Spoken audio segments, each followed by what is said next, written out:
I've said it before and I'll say it again. A gimbal is one of the best investments you can make if you film a lot of handheld video. The FeiyuTech WG2 stands out among other gimbals in that it is compact and waterproof to match GoPros. But how is the quality of stabilization? Well, you're about to find out.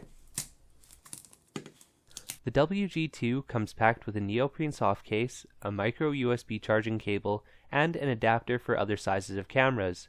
Just keep in mind that if you have a third-party camera, not an original GoPro, it probably will not fit with the waterproof case on, so the only way that this system is fully waterproof is if you're using one of the GoPros that has the waterproofing built into the camera instead of using a secondary case. The build quality of this gimbal is quite solid as it is made of metal and has a hefty weight to it. There are some rubberized areas here and there that make it nice to grip, and the buttons have a firm click to them. Despite the build quality being excellent, I wouldn't recommend submerging this thing in water. Just something about the idea of moving motors and no seals doesn't exactly give me confidence in its waterproofing, especially since the user manual does say you can only submerge it for a couple of minutes in a couple feet of water. I'd more consider this splash proof than fully water resistant. On the bottom and back side there is a tripod mount, so you can mount it to any tabletop tripod or use any standard action cam mount with an action cam to tripod adapter. The camera screws in the front here, and then you use this little wheel at the back to balance it. Once it's balanced, you press and hold the power button to turn it on. One nice feature about this gimbal is that if you turn the camera up or down and hold it in place for a second, the gimbal will snap into place and hold the camera facing that direction, so it's quick and easy to reposition without tinkering in the settings.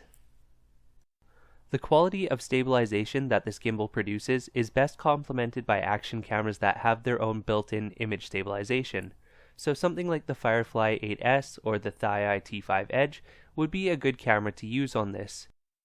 This stabilizer is best at correcting bigger bumps and jostles, but it occasionally misses smaller vibrations.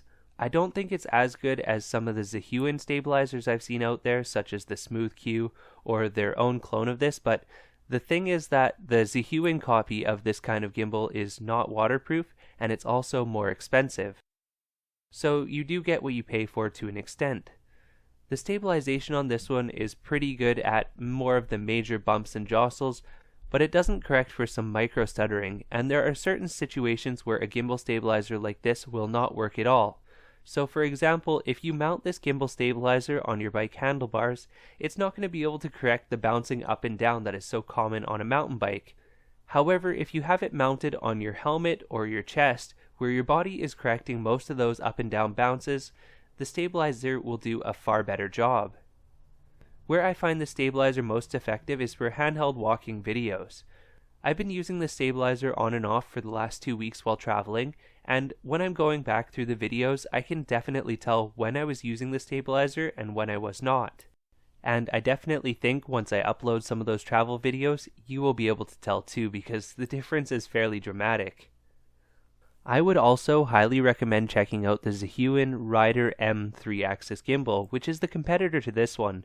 It's a little bit more expensive, but from the tests that I've seen, it sometimes does a little bit better job with the micro stuttering than this one does. I'll leave a link to both of those gimbals in the description below so you can compare the prices and see which one is more worthwhile for you. Overall, the stabilization is pretty good, and this thing has been a valuable asset in my filming tool.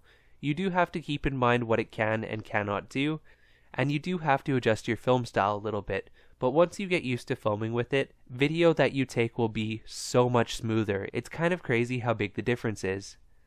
Anyways, thanks for watching. I hope you subscribe so that you can see my travel videos, which will be posted pretty soon.